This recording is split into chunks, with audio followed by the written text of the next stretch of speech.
Domenica 14 dicembre, San Giovanni della Croce. È il 348esimo giorno dall'inizio dell'anno, ne mancano 17 al termine. Il sole sorge alle 7.43 e tramonta alle 16.28. La luna si leva alle 2.20 e tramonta alle 13.06.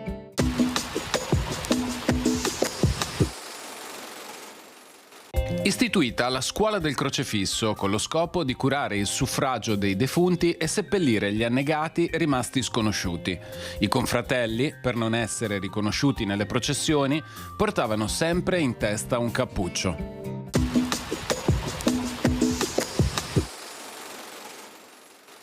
Le previsioni per domani. Cielo da sereno a poco nuvoloso, a parzialmente nuvoloso per velature più probabili di sera. Parecchie nebbie su bassa pianura e fondovalle prealpini durante le ore più fredde, in diradamento diurno. Temperature minime un po' in calo sulle zone montane e pedemontane, senza notevoli variazioni altrove. Temperature massime in moderata diminuzione, salvo discrete controtendenze sulle zone più a sud-est.